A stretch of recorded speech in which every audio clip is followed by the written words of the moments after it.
Hello friends, good morning. માં ખોડિયાર એજ્યુકેશનમાં આપનું હાર્દિક સ્વાગત છે. તો આજે આપણે જોવાનું છે ટીવાય બીકોમ સેમેસ્ટર 5 માં મેનેજમેન્ટ એકાઉન્ટમાં ગુણોત્તર વિશ્લેષણ, જેમાં શોર્ટ ક્વેશ્ચન આપણે જોઈએ. તો સ્ટાર્ટ કરીએ. જો શોર્ટ ક્વેશ્ચનના 2 થી 3 ટોટલ 3 વિડીયો શોર્ટ ક્વેશ્ચનના આવશે, બરાબર. એમાં આ પહેલો વિડીયો છે. તો સ્ટાર્ટ કરીએ. જો અહીંયા શું કહેવા માંગે છે, આવા જે શોર્ટ ક્વેશ્ચન છે આઈએમપી છે, જે તમારી એક્ઝામમાં પૂછાય છે 3 માર્ક્સમાં, એટલે ધ્યાનથી આખો વિડીયો જોજો. આ વિડીયો જોયા પછી તમને કોઈ પણ ડાઉટ રહેશે નહીં, એવી રીતે હું તમને ભણાવવા, બરાબર છે. એટલે વિડીયોને શાંતિથી જોજો અને જે કરાવવાનું એ નોટમાં લખજો, બરાબર. ચલો સ્ટાર્ટ કરીએ. જો સ્ટોક ઉઠલો 5 વખત હોય, એટલે ફ્રેન્ડ્સ અહીંયા શું કર્યું ખબર, એ લોકોએ સ્ટોક ઉઠલાનો જવાબ આપી દીધો છે. કેટલો? 5 વખત. જે સ્ટોક ઉઠલો આપણે સૂત્ર લખીને શોધતા હતા, એ સ્ટોક ઉઠલાનો અહીંયા શું આપી દીધો, લોકોએ જવાબ આપી દીધો. કેટલો આવ્યો? 5 વખત. અને એવું કીધેલું છે કે શરૂઆતનો સ્ટોક છેવટના સ્ટોક કરતા 5000 કેવો છે? ઓછો છે. તથા સરેરાશ સ્ટોક 20000 રૂપિયા છે. એટલે 20000 રૂપિયા તમને સરેરાશ સ્ટોકનો જવાબ આપી દીધેલો છે. તો તમારે શું શોધવાની છે? અહીંયા ખરીદી શોધવાની છે. એટલે આ દાખલો તમારો ખરીદી શોધવાવાળો આવ્યો, બરાબર છે. તો તમે વિચાર કરશો કે સર દાખલાની સ્ટાર્ટિંગ ક્યાંથી કરવાની, ખરીદી ક્યાંથી મળશે અમને? તો એકદમ શાંતિથી પહેલા જો હું એક રીત આપું છું, એક રીત વિચારી લો, બરાબર. એક રીત એવી આપું કે તમે કોઈ પણ ચેપ્ટર્સનો કોઈ પણ દાખલો આવશે ને, તો આ રીત તમે એપ્લાય કરશો ને, તો તમને કંઈ પણ કંઈ નવું મળી જાય. કઈ રીતે ખબર? કે જે સૂત્રનો જવાબ આપેલો હોય, જે સૂત્રનો તમને જવાબ આપી દીધેલો હોય દાખલામાં, એ સૂત્ર તમારે લખી દેવાનું. કોઈ પણ દાખલો હોય ને, એવું નહીં કે ખાલી આ દાખલો, કોઈ પણ દાખલો હોય, જે સૂત્રનો તમને જવાબ આપેલો હોય ને, એ સૂત્ર તમે લખો. બોલો કયા સૂત્રનો જવાબ આપેલો છે તમને? ચાલો આપણે ખબર 27 કે 28 ગુણોત્તરના સૂત્રો આપણે જોયેલા હતા. એ 27 ગુણોત્તરના સૂત્રોમાં સ્ટોક ઉઠલાનું પણ એક સૂત્ર હતું. સ્ટોક ઉઠલો ખબર ને, સ્ટોક ગુણોત્તર કહેવાય, સ્ટોક ચલનદાર. તો એ સ્ટોક ઉઠલાનો સૂત્ર શું હતું? યાદ કરો. વેચેલ માલની પડતરના છેદમાં સરેરાશ સ્ટોક. તો આપણે સરેરાશ સ્ટોકનું એ સૂત્ર મૂકશું. એ સૂત્રનો આપણે જવાબ આપેલો છે 5 વખત. તો આપણે શું કરીએ? ચાલો સરેરાશ સ્ટોકનું સૂત્ર જો અહીંયા જો બોર્ડ પર હું તમને આખો દાખલો અહીંયા કરાવું છું. સૌથી પહેલે સ્ટોક ઉઠલાનું સૂત્ર મૂકવાનું. સ્ટોક ઉઠલો બરાબર વેચેલ માલની પડતરના છેદમાં સરેરાશ સ્ટોક. શું આવે? સરેરાશ સ્ટોક. અને આમાં ગુણ્યા 100 નહીં આવે, યાદ છે ને? ચાલો હવે સ્ટોક ઉઠલાનો જવાબ તમને જો બેઠો અહીં આપેલો છે 5 વખત. ચાલો અહીંયા આપણે લખી દઈએ 5. વેચેલ માલની પડતર અહીંયા આપણે મળી જશે. શું મળી જશે? વેચેલ માલની પડતર. તો અહીંયા આપણે લખી દઈએ વેચેલ માલની પડતર. ચાલો હવે છેદમાં જે સરેરાશ સ્ટોકનો ખબર છે, સૂત્ર મૂકીને કરતા હતા શરૂઆતનો સ્ટોક વત્તા આખરનો સ્ટોક છેદમાં 2. પણ અહીંયા સરેરાશ સ્ટોકનું સૂત્ર લખવાની જરૂર નથી. કેમ? કારણ કે અહીંયા સરેરાશ સ્ટોક બરાબર તમને ડાયરેક્ટ કેટલા કહી દીધા છે? 20000 ડાયરેક્ટ તમને આપી દીધા કે ભાઈ સરેરાશ સ્ટોક 20000. ચાલ તો છેદમાં લખી દઉં છું સરેરાશ સ્ટોક 20000, બરાબર છે. હવે આપણે શું કરવાનું? ક્રોસ ગુણાકાર કરવાનો. 20000 ગુણ્યા 5 એટલે કેટલા થાય? 1 લાખ થાય કે નહીં? એટલે વેચેલ માલની પડતર તમને મળી ગઈ 1 લાખ. કેટલી મળી ગઈ? 1 લાખ. તો અહીંયા લખી દે વેચેલ માલની પડતર 1 લાખ. ચલો બોલો આટલું ખબર પડી? જો મેં તમને નહીં કીધું કે જે સૂત્રનો તમે જવાબ આપેલો હોય એ સૂત્ર તમે મૂકી દો એટલે તમને વેચેલ માલની પડતર મળી ગઈ. ચલો હવે આગળ શું કરીએ? જે એની આગળ 9 વાક્ય છે ને, હવે એની પર આપણે આવીએ. આપણે એવું કીધેલું છે, અહીંયા જો હું લખી દઉં છું, અહીંયા એવું કીધું કે શરૂનો સ્ટોક. કયો સ્ટોક? કે શરૂનો સ્ટોક છેવટના સ્ટોક કરતા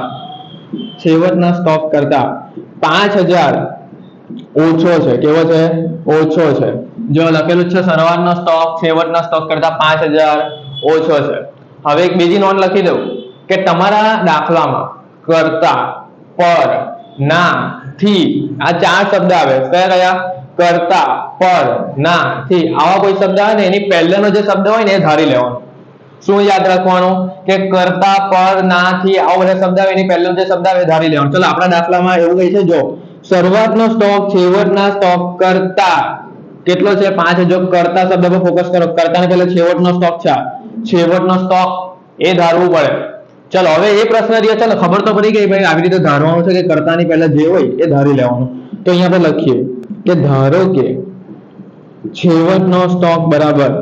હવે પ્રશ્ન એ રહ્યો કે સર આમાં શું ધારવાનું હોય? કેટલું ધારવાનું હોય? શું ધારવાનું હોય? તો એટલું યાદ રાખો કે અહીંયા તમને કોઈ ટકાવારી નથી આપી. જો આ સેન્ટેન્સમાં તમને કોઈ ટકાવારી આપેલી છે ના. જો તમને કોઈ ટકાવારી આપે કે ભાઈ 20% ઓછો છે, 30% ઓછો છે, 25% ઓછો છે, તો તમે કેટલા ધારતે? 100 ધારતે. 100 ધારતે કે નહીં? આપણે 100 નહીં ધારતા પહેલેથી.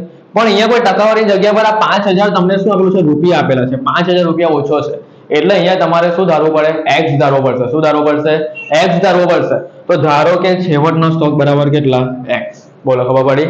માટે શરૂનો સ્ટોક શરૂનો સ્ટોક. બોલો છેવટના સ્ટોક કરતા કેટલો છે? 5000 ઓછો છે. કેવો છે? 5000 ઓછો છે. તો છેવટનો સ્ટોક આપણો કેટલો હતો? x. એના કરતા ઓછો છે એટલે માઈનસ, ને કેટલો ઓછો છે? 5000 એટલે 5000 રૂપિયા. બોલો ખબર પડી ગઈ? આવી રીતે સિમ્પલ છે એકદમ. ચલો હવે શું કરવાનું? છેવટનો સ્ટોક x ધર્યો, શરૂઆતનો સ્ટોક x - 5000 ધર્યા. હવે આપણે અહીંયા છે ને સરેરાશ સ્ટોકનું સૂત્ર મૂકીએ. કોનું સૂત્ર મૂકીએ? સરેરાશ સ્ટોક. તો સરેરાશ સ્ટોક બરાબર શરૂનો સ્ટોક વત્તા આખરનો સ્ટોક છેદમાં 2. ચલો સરેરાશ સ્ટોકનો જવાબ આપણી પાસે કેટલો હતો? અહીંયા જો રકમમાં 20000 હતો, તો અહીંયા આપણે લખી દઈએ 20000. શરૂનો સ્ટોક આપણે કેટલો ધારેલો? x - 5000 વત્તા આખરનો સ્ટોક આપણી પાસે કેટલો છે? આ રહ્યો x અને છેદમાં 2. થઈ ગયું? ચલો હવે ક્રોસ ગુણાકાર કરીએ. 20000 ગુણ્યા 2 એટલે કેટલા આવે? 40000. આ -5000 છે, આ સાઈડ આવે તો કેટલા થઈ જાય? +5000. અને x કેટલા થઈ જાય?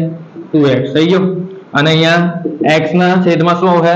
40 ને 5 ટોટલ કેટલા થાય? 45000. અને 45 અને છેદમાં 2 છેદમાં આવી જાય. એટલે અહીંયા તમને x ની કિંમત કેટલી મળી જશે? 45000 ભાગ્યા 2 કરીએ આપણે કેલ્સીમાં. 45000 ભાગ્યા 2 22500. એટલે x બરાબર અહીંયા આવી ગયા 22500. ચલો હવે આ x આપણે શું મળેલું? x આપણે શું ધારેલું? તો છેવટનો સ્ટોક. તો અહીંયા આપણે લખી દઈએ છેવટનો સ્ટોક એટલે આવી ગયો 22500. x આપણે ધારેલો ને. અને શરૂઆતનો સ્ટોક પણ હવે આપણી પાસે પાક્કો મળી જશે. જો x - 5000 શરૂઆતનો સ્ટોક ધારેલો. ચલો x ની કિંમત કેટલી હતી? 22500 લાવ્યા. માઈનસ શું છે? 5000. એટલે શરૂઆતનો સ્ટોક મળશે 22500 - 5000 17500 મળી જાય. ચલો શરૂઆતનો સ્ટોક મળી ગયો 17500. છેવટનો સ્ટોક મળી ગયો 22500. આ તમારો છેવટનો છે, બરાબર? અહીંયા લખી દો છેવટનો. અને આ તમારો શરૂનો સ્ટોક છે. બોલો ખબર પડી? સૌથી પહેલા આપણે સ્ટોક સૂત્ર માર્યું તો વેચેલ માલની પડતર 1 લાખ મળી. પછી આપણે આ ધારો વાળો પોઈન્ટ કર્યો, એમાં આપણે શું કર્યું? સરેરાશ સ્ટોકનું સૂત્ર લગાવ્યું. પછી અને આપણે x ની કિંમત લાવ્યા. x આપણે છેવટનો સ્ટોક ધારેલો એટલે 22500. અને પછી આમાં સૂત્ર x - 5000 માં કિંમત મૂકી એટલે 17500 આપણે શરૂઆતનો સ્ટોક મળી ગયો. આટલું કામ તમારું થઈ ગયું. શરૂઆતનો સ્ટોક છેવટનો સ્ટોક મળી ગયો. પછી તમારે મેઇન સૂત્ર પર આવી જાઓ.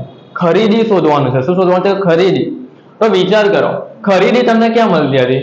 ખરીદી તમને કયા સૂત્રમાં મળે? બોલ. આ વેચેલ માલની પડતરમાં ખરીદી નહીં મળી જાય તમને? વેચેલ માલની પડતરનું ખબર પેલું લાંબુ આડું સૂત્ર મેં તમને શીખવાડેલું તો યાદ કરો. શરૂનો સ્ટોક વત્તા ખરીદીના ખર્ચા માઇનસ આખરનો સ્ટોક. એ સૂત્ર અહીંયા મૂકવું પડશે. ચાલો તો વેચેલ માલની પડતરનું આપણે આડું સૂત્ર મૂકીએ લાંબુ. અહીંયા મૂકી દેજો. વેચેલ માલની પડતર બરાબર શરૂનો સ્ટોક વત્તા ખરીદી. હવે અહીંયા ખરીદીના ખર્ચા નથી એટલે નથી લખતા. માઇનસ આખરનો સ્ટોક. ચલો વેચેલ માલની પડતરનો આન્સર જો આ રહ્યો, આપણે હમણાં જ લાવ્યા 1 લાખ રૂપિયા, તો અહીંયા લખી દઈએ 1 લાખ. શરૂઆતનો સ્ટોક જો આ રહ્યો 17500, તો અહીંયા લખી દઈએ 17500. વત્તા ખરીદી તો આપણે શોધવાની જ છે. અને માઇનસ આખરનો સ્ટોક જો આ રહ્યો 22500, તો અહીંયા લખી દઈએ 22500. ચલો હવે 1 લાખ એની જગ્યા આપણે જવા દઈએ. હવે ઇક્વલ ટુ ની આ સાઈડ છે એ આ સાઈડ આવશે તો શું થઈ જશે? એના ચિહ્ન વિરુદ્ધ થઈ જશે, ઓપોઝિટ થઈ જશે. આ 17500 પ્લસ છે, આ સાઈડ આવશે તો માઇનસ 17500 થઈ જશે. આ 22500 માઇનસ છે, આ સાઈડ આવશે તો પ્લસ 22500 થઈ જશે. અને ઇક્વલ ટુ આપણે ખરીદી મળી જશે. તો ચલો કેલ્સી લઈ લો. જો 1 લાખ માઇનસ 17500 વત્તા 22500. તો 1,05,000 જોઈ લો, તમારી ખરીદીનો જવાબ આવી ગયો 1,05,000. તમારી પાસે ટેક્સ્ટ બુક હોય ને તો ચેક કરી નાખજો. પહેલો દાખલો છે તમારી ટેક્સ્ટ બુકમાં. આપણે શોર્ટ ક્વેશ્ચનના પહેલો દાખલો છે ટૂંકા દાખલામાં, બરાબર છે? તો આ 1,05,000 તમારી ખરીદી આવી ગઈ. બોલો ખબર પડી ગઈ? જો આ તમે દાખલો ધ્યાનથી જોશો ને, સ્ટાર્ટિંગ કાથી થઈ જુઓ, તમને લાગે પણ નહીં કે આ શોર્ટ ક્વેશ્ચન છે. બોલો એક પેજ કે દોઢ પેજ તો તમારો ભરાઈ ગયો હશે, એક ને બીજું અડધું, બરાબર છે? શોર્ટ ક્વેશ્ચન આવા પૂછાય છે. બોલો 3 માર્ક્સના. ખબર પડી? તો આવી રીતે પૂછાશે, ધ્યાન રાખજો, બરાબર? આ દાખલો એકદમ ધ્યાનથી નોટમાં કરી દેજો. ચાલો હવે આપણે સ્ટાર્ટ કરીએ બીજા નંબરનો દાખલો. અહીંયા હું બીજા નંબરનો દાખલો કરી દઉં છું.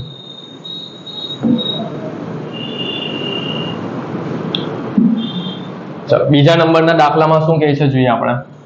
આ રહ્યો, ચોખ્ખા નફાનો ગુણોત્તર તથા રોકાયેલી મૂડી પર વળતરનો દર શોધવાનો છે. 2 ગુણોત્તર તમને પૂછેલા છે, એક ચોખ્ખા નફાનો ગુણોત્તર અને એક રોકાયેલી મૂડી પર વળતરનો દર. ચલો પહેલા અહીંયા લખીએ આપણે ચોખ્ખા નફાનો ગુણોત્તર. ચોખ્ખા નફાનો ગુણોત્તર. ચલો બોલો ફ્રેન્ડ્સ, ચોખ્ખા નફાના ગુણોત્તરનું સૂત્ર શું આવે? બોલો ચલો વિચાર કરો શું આવે? તો તમે એમ કહેશો સર ચોખ્ખા નફાના છેદમાં વેચાણ ગુણ્યા 100. પણ એ જે અંશમાં જે ચોખ્ખો નફો છે એ ચોખ્ખો નફો કયો હોય? તો વ્યાજ અને કરવેરા બાદ પછીનો હોય.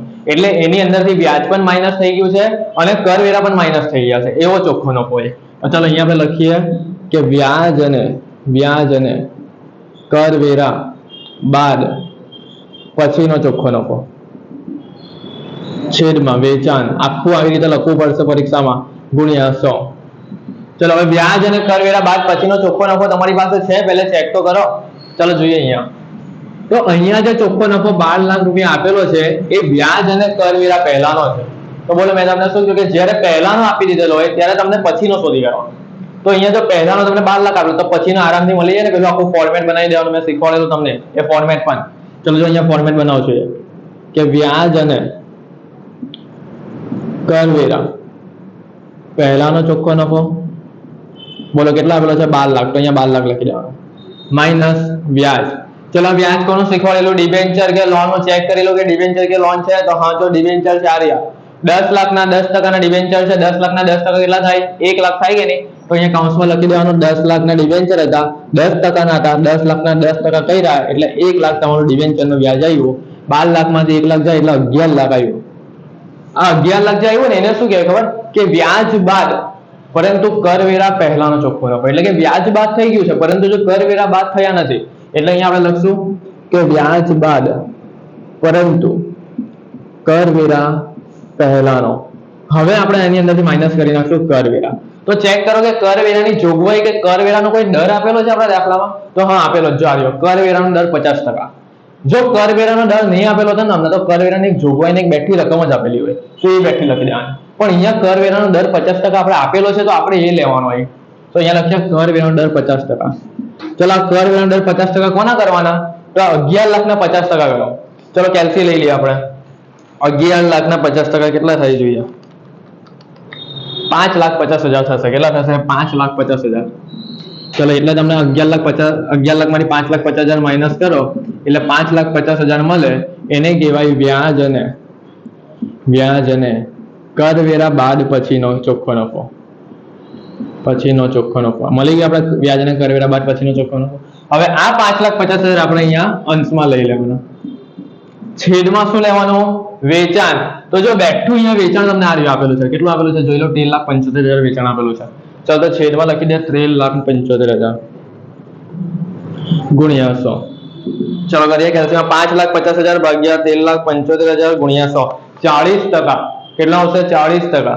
ચોખ્ખા નફાના ગુણોત્તરનો આન્સર આવી ગયો 40%. ચલો પહેલો ગુણોત્તર કમ્પ્લીટ. બીજું તમને અહીંયા પૂછેલું છે રોકાયેલી મૂડી પર વળતરનો દર શોધવાનો છે. શું શોધવાનો છે, રોકાયેલી મૂડી પર વળતરનો દર. ચાલો અહીંયા ગણી લઈએ આપણે. બીજા નંબરનો ગુણોત્તર અહીંયા તમને પૂછેલો છે, એનું સૂત્ર પહેલા લખી દઈએ ને, રોકાયેલી મૂડી પર વળતરનો દર. ચલો રોકાયેલી મૂડી પર વળતરના દરનું સૂત્ર શું આવે બોલો. તો અહીંયા પહેલા અંશમાં શું, અંશમાં ચલો અંશમાં શું આવે તમે બોલો, કયો ચોખ્ખો નફો અંશમાં આવે, પહેલાનો આવે કે પછીનો આવે બોલો, પહેલાનો આવે. કયો આવે, પહેલાનો આવે. વ્યાજ અને કરવેરા બાદ પહેલાનો ચોખ્ખો નફો આવે. ચલો અહીંયા લખીએ વ્યાજ અને કરવેરા બાદ પહેલાનો ચોખ્ખો નફો, છેદમાં શું આવે, વેચાણ, ગુણ્યા શું આવે 100. ચલો વ્યાજ અને કરવેરા બાદ પહેલાનો ચોખ્ખો નફો ક્યાં છે આપણે ચેક કરીએ. જો આપેલો છે તો આવ્યો 12 લાખ. જો અહીંયા આપણે આવ્યું વ્યાજ અને કરવેરા પહેલાનો 12 લાખ. ચલો તો અંશમાં 12 લાખ લખો. જો છેદમાં વેચાણ નહીં આવે, છેદમાં રોકાયેલી મૂડી આવે. યાદ રાખજો આ પરની પહેલા રોકાયેલી મૂડી આવે, ખબર, રોકાયેલી મૂડી ભૂલ નહીં કરવાની આવી, રોકાયેલી મૂડી છેદમાં રોકાયેલી મૂડી આવશે. ચલો રોકાયેલી મૂડી શોધી આપણે. જો યાદ રાખજો રોકાયેલી મૂડી પર વળતરનો દર, પરની પહેલા કયો શબ્દ આવ્યો, રોકાયેલી મૂડી. તો આપણે નહીં શીખેલા કે પરની પહેલા જે શબ્દ આવે ને આપણે છેદમાં લઈ લેવાનો. ઇક્વિટી શેર હોલ્ડરના ભંડોળ પર વળતરનો દર, શેર હોલ્ડરના ભંડોળ પર વળતરનો દર. તો પરની પહેલા જે આવે ને એ છેદમાં લઈ લો. એવી રીતે આમાં પણ રોકાયેલી મૂડી પર વળતરનો દર, તો પરની પહેલા રોકાયેલી મૂડી આવે તો એ છેદમાં લઈ લો. હવે રોકાયેલી મૂડીનો જો અહીંયા સૂત્ર બતાવી દઉં છું. રોકાયેલી મૂડી બરાબર શું આવે, શેર મૂડી. આ શેર મૂડી કેવી હશે, ઇક્વિટી શેર મૂડી પણ આની અંદર સમાઈ ગઈ, પ્રેફરન્સ શેર મૂડી પણ આની અંદર સમાઈ ગઈ. એટલે ઇક્વિટી વત્તા પ્રેફરન્સ શેર મૂડી વત્તા અનામત વધારો. શું આવે, વત્તા અનામત વધારો. ચલો બોલો અનામત વધારાનું બીજું નામ શું આવે, અનામત વધારાનું બીજું નામ રાખી મુકેલ કમાણી. શું આવે, રાખી મુકેલ કમાણી. કૌંસમાં અહીંયા લખી દેવાનું રાખી મુકેલ કમાણી વત્તા લાંબા ગાળાના ઉછીના નાણાં. આખું સૂત્ર હું તમને સમજાવી લઉં છું. લાંબા ગાળાના ઉછીના નાણાં. જે લાંબા ગાળાના ઉછીના નાણાંમાં કોનો સમાવેશ થાય એ પણ કહી દઉં છું. ડિબેન્ચર વત્તા લોનનો સમાવેશ આની અંદર થાય. અને માઇનસ છેલ્લે શું થાય, અવાસ્તવિક મિલકત. અવાસ્તવિક મિલકત એટલે કે અન્ય બિનચાલુ મિલકત આવે. પ્રાથમિક ખર્ચ, ડિબેન્ચર વધારો, જાહેરાત ઝુંબેશ ખર્ચ, વિકાસ સંશોધન ખર્ચ, બાંયધરી કમિશન, સ્થાપના ખર્ચ, આ બધી અવાસ્તવિક મિલકત કહેવાય. બરાબર. ચલો શેર મૂડી, તો ઇક્વિટી વત્તા પ્રેફરન્સ શેર મૂડી આપેલી છે. ચલો ચેક કરીએ ઇક્વિટી વત્તા પ્રેફરન્સ. તો હા આપેલી જો આ રહી ઇક્વિટી અને પ્રેફરન્સ. જો 20 લાખ વત્તા 10 લાખ કેટલા થાય? 30 લાખ. ચલો એટલે શેર મૂડીમાં લખી દઈએ 30 લાખ વત્તા અનામત વધારો એટલે કે રાખી મૂકેલ કમાણી એવું કઈ આપેલું છે? ચેક કરો, અનામત વધારો નથી આપ્યું. ઓકે ચાલો તો એ 0 લઈ લઈએ. વત્તા લાંબા ગાળા પછી નાના ડિબેન્ચર લોન એવું કઈ આપેલું? તો હા ભાઈ ડિબેન્ચર 10 લાખ ના આપેલા છે, જોઈ લો. તો 10 લાખના ડિબેન્ચર લઈ લઈએ. ચલો અવાસ્તવિક મિલકત કઈ આપેલી છે? પ્રાથમિક ખર્ચ, ડિબેન્ચર વધારો, જાહેરાત ઝુંબેશ, વિકાસ સંશોધન ખર્ચ. જો એવું કઈ નથી આપ્યું. ચલો એટલે એ પણ 0 જવા દઈએ, નથી આપ્યું ભાઈ. ચલો 30 લાખ વત્તા 10 લાખ એટલે રોકાયેલી મૂડી પર વળતરનો દર, રોકાયેલી મૂડી આવી ગઈ 40 લાખ. 30 ને 10 40 લાખ છેદમાં લખી દઈએ. ચલો કેન્સલ કરીએ. 12 લાખ આપણો વ્યાજ અને કરવેરા બાદ પહેલામ ચોખ્ખો નફો ભાગ્યા 40 લાખ ગુણ્યા 100. 30%. કેટલા ટકા આવ્યા? 30% તમારો આન્સર આવી ગયો. ચાલો જો આવી ગયો આન્સર. 2 દાખલા અહીંયા પૂરા થયા.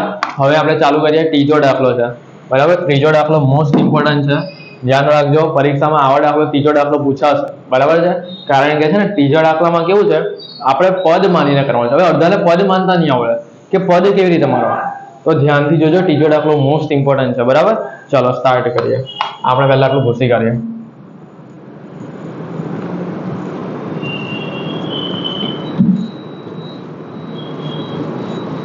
આ બધું નોટમાં તમારી લખી દેજો. બરાબર.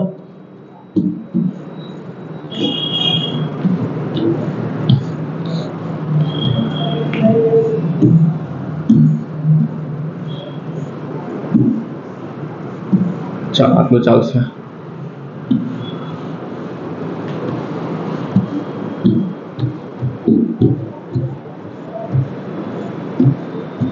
ચાલો થઈ ગયું.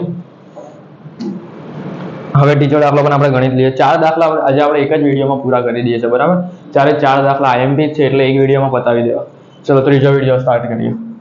ત્રીજો દાખલો. ચલો જો ચાલુ ગુણોત્તર 2.8:1, પ્રવાહી ગુણોત્તર 1.5:1, કાર્યશીલ મૂડી 1,62,000 અને કીધેલું કે ચાલુ જવાબદારીમાં બીઓડી નથી, બેંક ઓવરડ્રાફ્ટ નથી. તો કઈ નહીં હોય તો રવા દઈએ, કઈ નહીં, આપણે ક્યાં જરૂર છે. ચાલુ જવાબદારી બેંક ઓવરડ્રાફ્ટ નથી, કઈ નહીં. શોધવાનું શું છે? ચાલુ મિલકત, ચાલુ જવાબદારી અને પ્રવાહી મિલકતો શોધવાની. ચાલ જે શોધવાનું છે ને એ પહેલા અહીંયા લખી દઈએ. ચાલો આપણે શું શોધવાનું છે? ચાલુ મિલકત આપણી પાસે નથી એ શોધવાની છે. ક્વેશ્ચન આપણો આ છે. બીજું શું? ચાલુ જવાબદારી. ચાલુ જવાબદારીનું બીજું નામ થાય ચાલુ દેવા. ચાલુ દેવા તમારે શોધવાના છે. અહીંયા લખી દે કૌંસમાં દેવા. ચાલુ દેવા નથી અને પ્રવાહી મિલકત નથી. આટલું તમારી પાસે નથી, આ શોધવાનું કીધેલું છે. ચલો સ્ટાર્ટ કરીએ. તો પહેલેથી સ્ટાર્ટ કરીએ. ચાલુ ગુણોત્તર તમને 2.8:1 આપેલો છે એટલે ચાલુ ગુણોત્તરનો જવાબ આપી દીધો. મેં તમને અગાઉ પણ કીધું કે જે સૂત્રનો જવાબ આપેલો હોય એ સૂત્ર લખી દો. તો અહીંયા ચાલુ ગુણોત્તરનો જવાબ આપેલો. ચાલો ચાલુ ગુણોત્તરનું સૂત્ર શું થાય બોલો? ચાલુ ગુણોત્તરનું સૂત્ર શું થાય? ચાલુ મિલકતના છેદમાં ચાલુ દેવા. ચાલો તો અહીંયા આપણે ચાલુ ગુણોત્તરનું સૂત્ર લખીએ. ચાલુ ગુણોત્તર બરાબર ચાલુ મિલકત ના છેદમાં ચાલુ દેવા. બરાબર છે. ચાલો ચાલુ મિલકત ના છેદમાં ચાલુ દેવા જોજો ધ્યાનથી. એનું પ્રમાણ કેટલું આપેલું છે? 2.8:1. જેમ એટલે શું થાય ખબર ફ્રેન્ડ્સ? ભાગાકાર. શું થાય? ભાગાકાર. 2.8 એટલે અહીંયા એ ઉપર લખી દેવાના, 1 એટલે નીચે લખી દેવાના. બરાબર છે. થઈ ગયું. આનો મતલબ શું થાય કે આ ચાલુ મિલકત એટલે 2.8 દર્શાવે છે અને ચાલુ દેવા એટલે 1 દર્શાવે. ચાલુ દેવાનું પ્રમાણ 1 ને ચાલુ મિલકતનું પ્રમાણ 2.8. ચાલો આટલું કામ થઈ ગયું.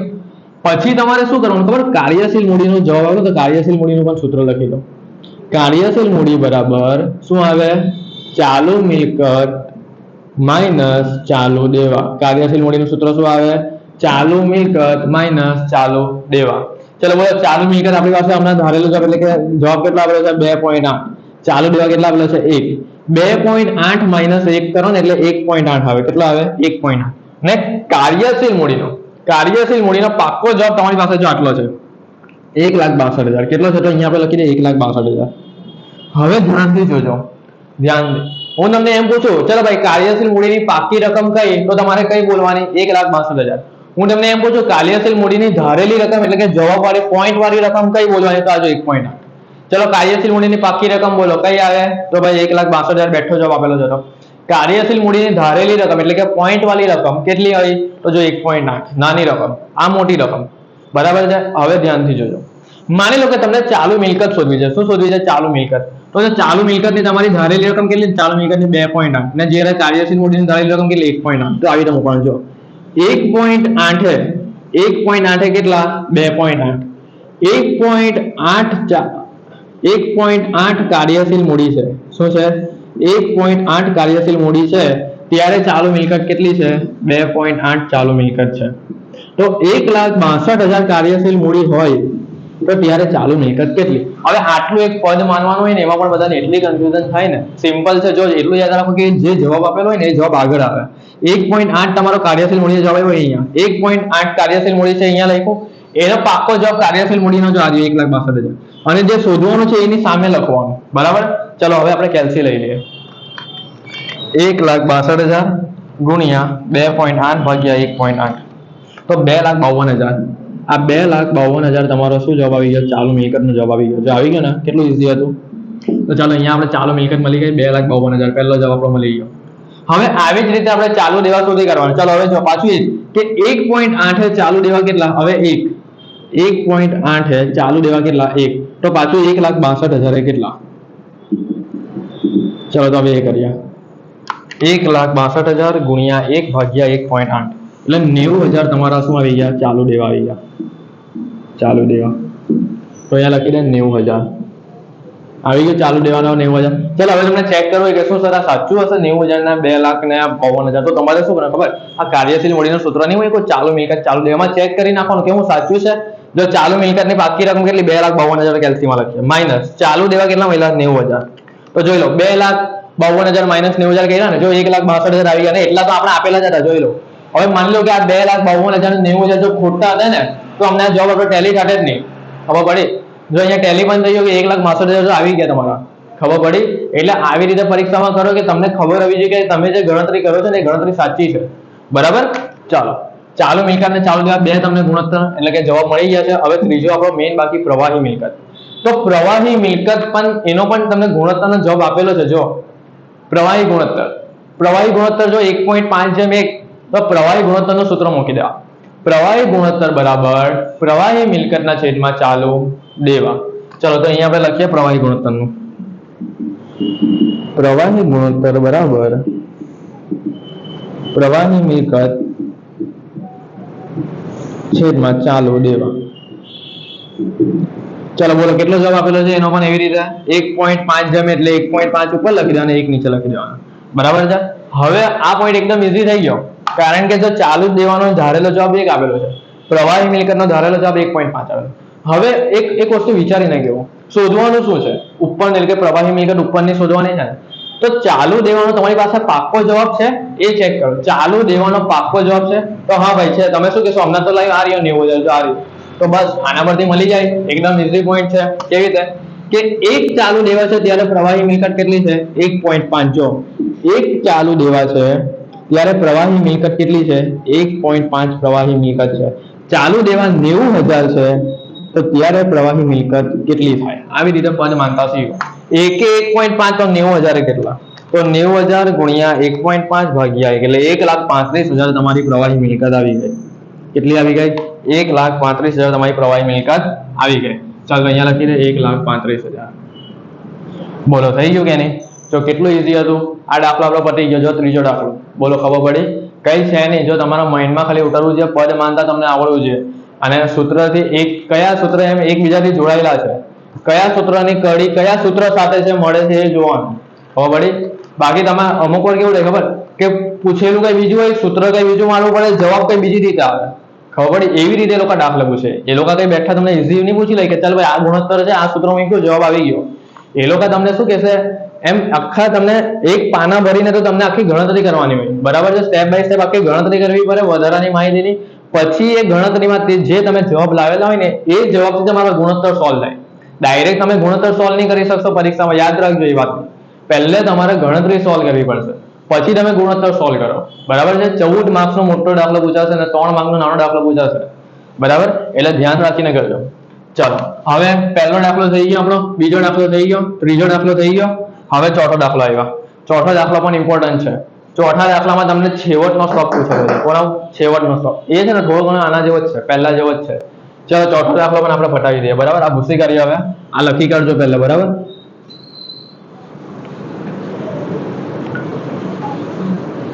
જો આપણે ગુણોત્તર વિશ્લેષણમાં જેટલા પણ દાખલા મૂકેલા છે ને એ બધા દાખલા તમે કરી જજો. બરાબર, એમાંથી જ આવશે બેઠું, કઈ કરવાની બીજું જરૂર નથી. અને પછી પરીક્ષાનો ટાઈમ આવશે ત્યારે આપણે પેપર સોલ્યુશન પણ કરવાના છે.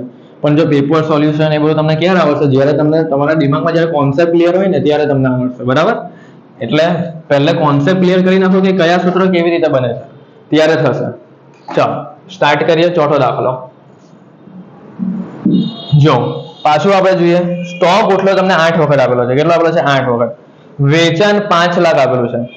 કાચો નફો પડતર પર કેટલા ટકા છે? 25% છે. બસ આ પોઈન્ટ આપણે પહેલા પકડી લઈએ. મેં તમને નહીં કીધેલું પર, કરતા, ના, થી, એની પહેલા જે શબ્દ હોય ને એ ધારી લેવાનો.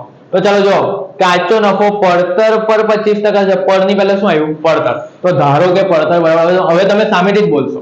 બોલ, કેટલા ધારવાના? x ધારવાના કે 100 ધારવાના? મેં હમણાં જ તમને આ દાખલામાં કીધું, પહેલા દાખલામાં કીધું x ધારવાના કે 100 ધારવાના. અહીંયા કોઈ ટકા નહીં હતા, ખબર? ત્યારે આપણે x ધારેલો હતો. પણ જ્યારે અહીંયા ટકાવારી આપેલી, જો 25%, તો હવે અહીંયા આપણે 100 ધારવા પડે. જોયું? ખબર પડે? એટલે તમને એવું નહીં લાગે હવામાં ખાલી આવી રીતે સમજાવે છે x ધારવાના ટકા, એવી રીતે નથી. આ એક કોન્સેપ્ટ છે. બરાબર, એ પ્રમાણે શીખવાડું છું કે અહીંયા ટકા નથી ને, એટલે ટકા નથી તો આપણે 100 કેમ ધારીએ? કેમ 100 ધારવા પડે? કેમ બીજા કઈ નહીં ધારે? કારણ કે ટકાવારી હંમેશા આપણે 100 પર ધારીએ.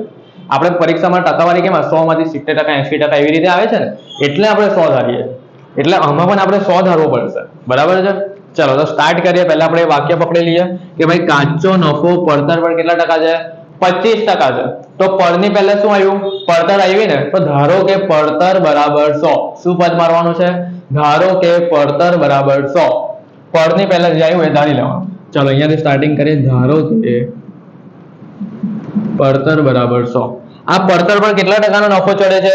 25% નફો ચડાવીએ છીએ આપણે. તો ચાલો પ્લસ 25% કાચો નફો આપણો કહીએ લોકો. કાચો નફો 25%. ચાલો 100 ના 25% અહીંયા ગણતરી બતાવીએ. 100 ના 25% કેટલા થાય? તો 25 જ થાય. તો 100 + 25 125 રૂપિયામાં આપણે વસ્તુ વેચીએ છીએ. એટલે વેચાણ આપણું કેટલું મળી ગયું? 125. હવે તમે વિચાર કરો, આ જે સ્ટોક ઉઠલાનું સૂત્ર હોય ને, સ્ટોક ઉઠલાનું સૂત્ર 8 વખત એનો જવાબ આપેલો છે. એનું સૂત્ર શું આવે? વેચેલ માલની પડતરના છેદમાં સરેરાશ સ્ટોક. આ સ્ટોક ઉઠલાનું સૂત્ર આવે ને, તો અહીંયા આપણે વેચેલ માલની પડતર શોધવી પડે. શું શોધવી પડે? વેચેલ માલની પડતર. ચાલો 125 એ કેટલા? 100. એ વેચાણ 125 છે, ત્યારે પડતર કેટલી છે? 100.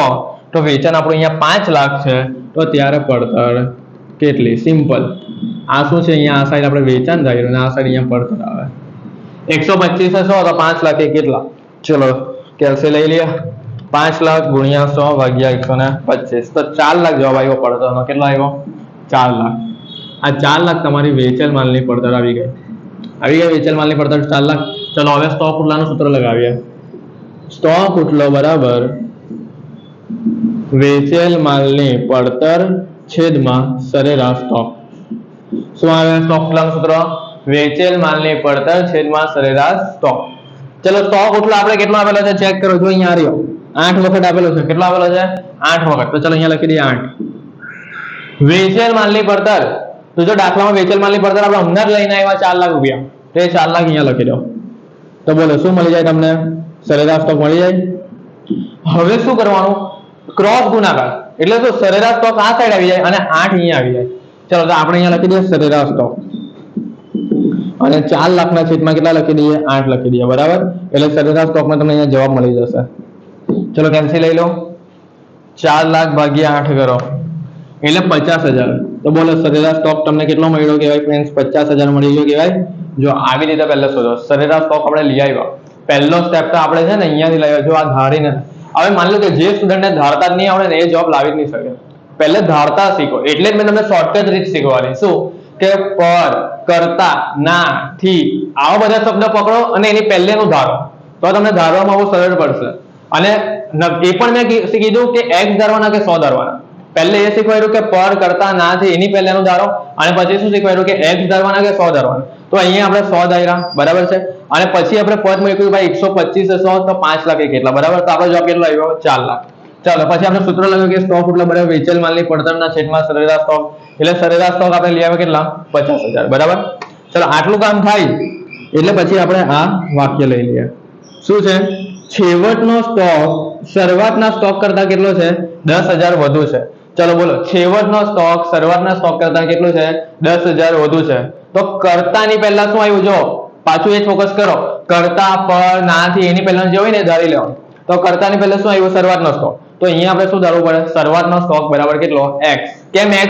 કારણ કે જો આ વાક્યમાં કોઈ ટકાવારી નથી આવી, જેવી રીતે આ વાક્યમાં આવી રીતે ટકાવારી આવતી તો આપણે 100 ધારતા. જેવી રીતે અહીંયા કેવી રીતે 5,000 હતો, તો અહીંયા પણ જો 10,000 છે, એટલે અહીંયા પાછું આપણે કેટલું ધારવું પડે? x જ ધારવું પડે. ચાલો, તો આ કરતાની પહેલા શરૂઆતનો સ્ટોક છે, એટલે અહીંયા આપણે ધારવું પડે, ધારો કે શરૂઆતનો સ્ટોક x. ચાલો અહીંયા લખીએ, ધારો કે શરૂનો સ્ટોક બરાબર x બરાબર છે. માટે છેવટનો સ્ટોક એ લોકો શું કહે છે? કેટલો છે? છેવટનો સ્ટોક કેવો છે? જો અહીંયા જો છેવટનો સ્ટોક શરૂના સ્ટોક કરતા, ચાલ તો શરૂનો સ્ટોક કરતા એટલે શરૂનો સ્ટોક x હતો, એના કરતા વધુ એટલે પ્લસ કેટલો વધુ છે? 10,000 વધુ છે, તો વત્તા 10,000. એટલે આવી રીતે તમે એક એક રકમ જોવો કે કઈ રીતે આપણે ગોઠવીએ. હવે હું ડાયરેક્ટ અહીંયા લખી દેતા કે ભાઈ x + 10,000, તો તમને ખબર કેવી રીતે પડે કે x + 10,000 જ કેમ લખ્યું? તો આવી રીતે એ લોકો વાક્ય એ લોકો મૂકેલું. જો છેવટનો સ્ટોક શરૂઆતનો સ્ટોક કરતા, તો શરૂઆતનો સ્ટોક x શું છે? વધુ છે. વધુ છે એટલે પ્લસ કેટલા વધુ છે? 10,000 વધુ છે, એટલે 10,000. ખબર પડી? ચાલો, શરૂઆતનો સ્ટોક x, છેવટનો સ્ટોક x + 10,000, એટલે આપણે સૂત્ર મૂકી દેવાનું કયું? બંને સ્ટોક મળી ગયા ને એટલે સરેરાશ સ્ટોકનું સૂત્ર મૂકો. તો સરેરાશ સ્ટોક બરાબર શરૂનો સ્ટોક વત્તા આખરનો સ્ટોક છેદમાં 2. સરેરાશ સ્ટોક આપણે હમણાં જ લાવ્યા. જો આ સ્ટોક ઉપલાના સૂત્ર પરથી કેટલું? 50,000. તો એ 50,000 આપણે અહીંયા મૂકી દેવાના. શરૂનો સ્ટોક આ રહ્યો x, છેવટનો સ્ટોક આપણે x + 10,000 અને છેદમાં 2. ચલો ક્રોસ ગુણાકાર કરો. 50,000 × 2 કેટલા થાય? 1 લાખ બરાબર છે. 50,000 × 2 કરી નાખવાના, આપણે 1 લાખ જ થશે. થઈ ગયું? ચલો, આ 10,000 પ્લસ છે, આ સાઈડ આવશે તો -10,000 થઈ જશે. Equal to x 2x. ચલો, 1 લાખ માંથી 10,000 જાય 90,000 ઇક્વલ ટુ 2x.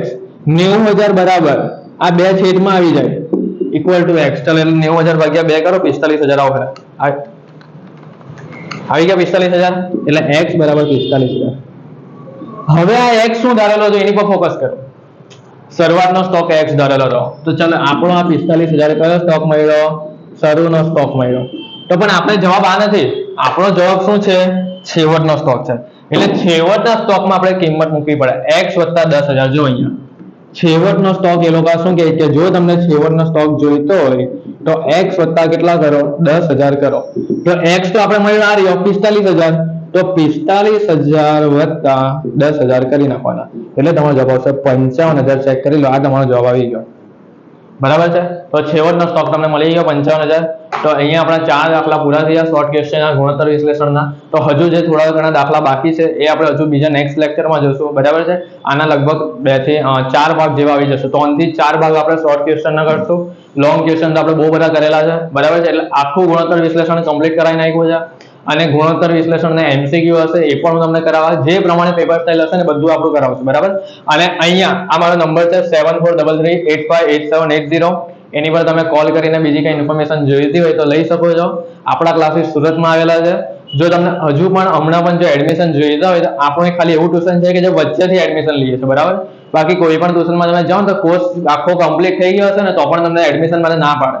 જ્યારે આપણે ત્યાં વચ્ચેથી પણ છે ને છોકરાઓને લેવામાં આવે છે. બરાબર. એટલે જો તમે હમણાં વચ્ચેથી પણ આવવા માંગતા હોય તો પણ તમે આવી શકો છો.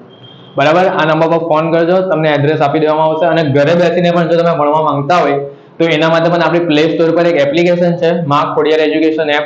એ તમે ડાઉનલોડ કરો, એમાં તમે કોર્સ પરચેસ કરો અને આ બધા જ વિડીયો અને રોકડપડા બંડોપડા બધું તમે જોઈ શકશો. બરાબર. અને ઓડિટિંગ વિષય પણ એમાં મળી જશે તમને. બરાબર. તમારો આભાર ફ્રેન્ડ્સ. હવે આપણે મળશું બીજા નેક્સ્ટ લેક્ચરમાં.